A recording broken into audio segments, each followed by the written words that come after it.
Hi, mystery writers. Well, I missed you last week, but I have to tell you that creating your own writing retreat is really wonderful, and I definitely recommend it as an activity. I got a lot done on a new story. Today, I want to talk about the Mysteries Magic Triangle. It's the character base for your story. Unlike most novels with a hero and a villain, a protagonist and an antagonist, a mystery requires three main characters: the victim, the sleuth, the villain. And these three characters form the base triangle of any mystery novel. Each of these characters plays a major role in a mystery, and as a writer, you must have all three in the mystery to work. And unlike most novel genres in a mystery, two of these characters are hidden from the reader. The victim's life is revealed slowly to point toward the villain, but at the start of the story, the reader knows nothing about either the victim or the villain. In a series with the same sleuth, each story has a different victim and villain, and the sleuth works to discover the relationship between the victim and the villain, and that leads to the final puzzle piece, the reveal. And same sleuth, different victim and villain. So when you understand each character, you can build relationships and antagonisms that lead toward the conclusion of your story. And without a strong background for each of these main characters, your mysteries will fall flat. Your reader may guess the villain before the conclusion, the victim won't seem worthy of killing, or the sleuth's energy to discover who killed them. So you want to have all three well delineated in when you write your story. Let's talk about the victim first. The victim is the raison d'etre of the mystery.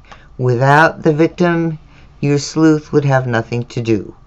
No clues to find, no suspects to interview, no puzzle to solve. In other words, there wouldn't be a mystery. And as a writer, you need to build a strong character background for your victim. And even though they have no speaking part, as it were, and appear as a corpse, the victim is the foundation of the mystery. Suspects derive from their circle of friends and enemies, and your sleuth learns about their quirks, their likes, their dislikes, and their personality traits by interviewing the suspects. And essentially, the first half of your novel is spent discovering that victim's world, and the reader learns through clues and suspects about the victim's circumstances and their relation to other people and the world they inhabit. And the reader follows your sleuth's investigation. Along with the sleuth, they form opinions about the victim, a despicable human being, a seemingly virtuous soul, a likable scoundrel, whatever personality you've given to your victim. And like the sleuth, your reader tries to guess why the victim was killed and who did it. So your victim is more than just a dead body. Something they did triggered a murder, and you, the writer, need to know why. Okay, let's look at the villain. A challenge for mystery writers is creating an antagonist worthy of your sleuth while keeping them hidden at the same time. In order to accomplish this and keep your reader guessing until the end, you need to create a full, deep character background for your villain. To make the murder believable, you need to tie your villain's motivations to the victim's personality. Until you know the victim's personality, you'll lack a true motivation for the villain. It's like backstory gone wild, except you can only dribble pieces of that backstory into your novel. But until you know the motivations and methods of the villain, you won't be able to keep them a secret. I know it sounds kind of puzzling that you need to know them in order to hide them, but you do. And because the villain works behind the scenes through most of your novel, but you, the writer, need to know why and how in order to hide that villain in plain sight. And at the same time, you need to know how the villain puts pressure on the sleuth, leads them down false trails, and hides their antagonism to the sleuth. I think it's one of the major challenges that we have as mystery writers is to keep that villain hidden, even though we know so much about them. And as we dribble those clues into our story, it all makes sense at the end, because what we want the reader to do is go, ah, I should have guessed, but they didn't, right? Okay. All right, and then your sleuth, the third part of the triangle. The sleuth is your gal or guy who shines, your hero. You need to know more about this character than any other character in your story, because you build tension through conflict, and you need to know how your protagonist sleuth reacts to any situation, and that reaction must be in character. Not only do you need to supply your sleuth with an armory of detecting skills, you need to know a variety of character traits, and they need to respond to the obstacles and conflicts in ways that reflect their character, and yet surprise your reader in order to keep your story from being predictable. Your sleuth's difficulties arise from their strengths and weaknesses, and that can blind them from interpreting what they learn from clues and suspects. For example, a personal prejudice against a suspect may keep your sleuth from hearing important information. So you need to know your sleuth's predilections and their prejudices. For example, a personal prejudice against a suspect may keep your sleuth from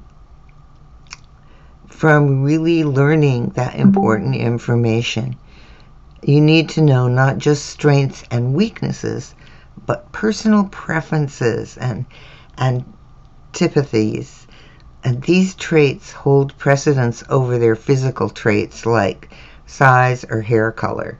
In other words, the personality is what engages your reader and keeps them reading and keeps them going along on that discovery journey with your sleuth. So the more you know about your sleuth, you'll be better able to give your sleuth in character responses to any situation. That means you really get to play with all the challenges and building the tension and raising the stakes, because every time your sleuth reacts, they have to react in character. Okay, this knowledge will help you create imaginative and unique situations for your first novel or any that follow in a series. So the whole point of today is to create that strong triangle. Before you begin writing, work on your character development for these three main characters. You'll find as you develop your storyline and while you're writing that your full knowledge will help you create unique, believable characters in your mystery. Okay, I hope that helps. It's just so important to really know these three main characters for your mystery. And last week when I was on my writing retreat, I spent a lot of time learning about the victim and how they interacted with the people in their very small community. So I can point that detective, she actually is a detective in this story, point that detective first in the wrong direction and then in the right direction. So, and plus, I think it's really fun exploring the possibilities of your characters. All right. So, any comments? Please leave them in the comments. I'd love to hear from you. If you think this helps, I'm happy to hear that. And see you next week. Keep writing.